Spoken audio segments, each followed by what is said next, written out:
가난한 백성의 부르짖음과 참담하고 기가 막힌 말을 들은 느헤미야는 크게 분노하게 됩니다. 하나님의 사람으로서 어찌 그와 같은 말을 듣고 분노하지 않을 수 있겠습니까? 그러나 느헤미야는 먼저 깊이 생각합니다. 깊이 생각했다는 것은 그가 들은 내용을 신중하게 살피고 어떻게 해결할 것인지를 기도하면서 생각했음을 뜻합니다. 자칫 감정적으로 처리할 수 있는 일이었고, 그랬을 때는 만만치 않은 반발이 있을지도 모를 일인데, 느헤미야는 먼저 자신의 감정을 가라앉히고 그가 들은 내용이 정확한지를 신중하게 살피고 또 어떻게 처리하는 것이 하나님의 뜻에 맞는지를 깊이 생각한 것입니다. 참으로 뛰어난 영적인 리더가 아닐 수 없습니다. 이런 지도자들이 그리운 때입니다.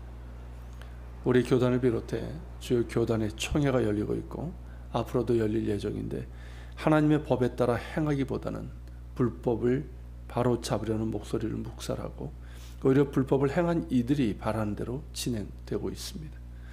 총회장을 비롯해 임원들이 하나님께서 원하시는 뜻이 무엇이며 정말 한국교회를 살리는 일이 무엇인지를 깊이 생각한다면 그럴 수 없을 것인데, 자신들의 기득권과 영화만을 추구하는 그런 모습을 보이고 있습니다. 참된 지도자들이 없습니다. 무너진 성벽을 다시 세우고자 자신을 낮추고 의의 편에 서서 방해와 불법을 맞서 싸울 지도자들이 없습니다. 많은 목사들과 장로 총대들이 애를 쓰고 있지만 쉽지 않은 현실입니다. 이를 위해서 기도해 주시길 바랍니다. 무너진 성벽을 다시 세울 수 있도록, 아니 무너진 성벽을 다시 세우고자 애쓰고 있는 이들이 낙심하고 포기하지 않고 더욱 하나님의 긍휼을 구하며 개혁운동을 진행할 수 있도록 기도해 주시길 바랍니다. 많은 느헤미야가 필요한 때입니다. 느헤미야는 이어서 귀족들과 민장들을 불러서 그들을 책망합니다. 분노의 감정이 아니라 하나님의 법에 따라 책망하고 있는 것입니다. 느헤미야는 하나님의 법을 어기고 높은 이자를 받는 이를 책망하고, 또한 자신과 함께한 이들이 이방인의 손에 팔린 유다 사람들을 우리의 힘을 다하여 도로 찾은 이를 말하면서 어찌하여 동족을 이방인에게 노예로 팔았는가 엄히 추궁을 했습니다. 이는 이방인들이 하는 짓이며 이로 인해서 적들이 우리를 비방하게 될 것이라고 책망했습니다. 그만큼 상류층들이 이방화된 삶을 살았기 때문입니다. 오늘날로 하면 하나님의 자녀라 하는 그리스도인들이, 또 교회가 세상 사람들과 똑같은 가치관과 기준을 가지고 살았다는 것이죠. 그때만의 일이라 하기에는 씁쓸한 것이 현실입니다. 느헤미야는 그들을 엄히 책망하고 해결책을 제시합니다. 그것은 이자 받기를 그칠 것이며 가난한 백성들에게 담보로 잡은 밭과 포도원과 올리브밭과 집을 되돌려 줄 것이며, 이미 이자를 받고 구워준 돈이나 양식이나 새 포도주나 기름 역시 당장 돌려주라는 것입니다. 모든 것을 바로 잡는 것이죠. 이런 해결책을 제시함에 있어서 느헤미야는 우리라는 표현을 씁니다. 10절에서 우리가 그 이자를 그치자고 말입니다. 이는 느헤미야도 이자를 받았다는 뜻이 아니라 그들의 잘못에 자신을 포함시키고 있는 겁니다. 이전에 수산성에서 예루살렘의 형편을 듣고 하나님께 회개 기도를 드렸을 때도 그랬던 것처럼 말입니다. 그때 느헤미야는 우리 이스라엘 자손이 주께 범죄한 죄들을 자복하면서 자신을 포함하여 하나님께 회개 기도를 드렸습니다. 예루살렘에 와서도 우리가 당한 곤경이라고 하면서 귀한 자들이 겪는 곤경에 자신을 포함시켰습니다. 이번에도 마찬가지입니다. 나는 너희들과 다르다는 심판자의 입장이 아니라 자신을 그들에게 포함시켜서 우리 지도자들이 잘못한 죄에 대해서 책임을 함께 지고자 함이고, 그러면서 그들을 끌어안는 영적인 자세입니다. 이렇듯 하나님의 법에 따라 엄히 책망하지만 심판자의 입장이 아닌 지도자의 잘못을 함께 책임지며 끌어안는 느헤미야의 모습에 상류층들의 마음이 움직였습니다. 그들 모두가 느헤미야가 말한 것처럼 행하겠다고 한 것입니다. 이에 느헤미야는 제사장들을 불러 그들에게 그 말한 대로 행하겠다는 서약을 하도록 했습니다. 이는 곧 하나님 앞에 하는 맹세이고, 그러기에 성실하게 준행할 것을 다짐하도록 한 것이죠. 그러고 나서 느헤미야는 자신의 옷자락을 털며 이 말대로 행하지 아니하는 자는 모두 하나님이 이와 같이 그 집과 산업에서 털어버릴 것이며 그는 곧 이렇게 털려서 빈손이 될 것이라 백성들에게 선언합니다. 모든 백성들, 즉 귀족과 만장 등 상류층은 물론 가난한 백성들과 모든 백성들이 함께 아멘하고 하나님을 찬송하며 백성들이 그 말한 대로 행하였습니다. 어떻습니까? 참으로 감동적인 모습 아닙니까? 하나님께 범죄하고 공동체의 균열을 가져오고 성벽 재건 공사까지 위태롭게 할 수 있었던 위기의 상황에서 이렇게 모든 백성이 함께 아멘하고 하나님을 찬송하며 그 말함대로 행하는 가운데 위기를 극복하는 감동적인 모습입니다.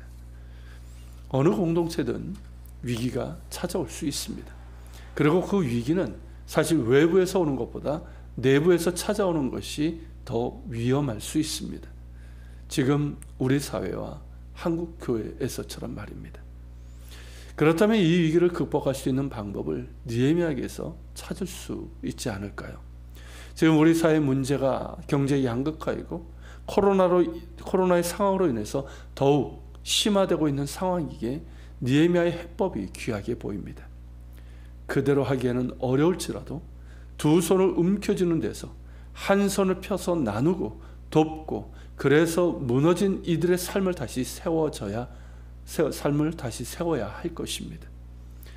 어제 말씀을 나눈 것처럼 특히 우리 그리스도인들과 교회들이 이 일에 솔선수범해야 할 것입니다.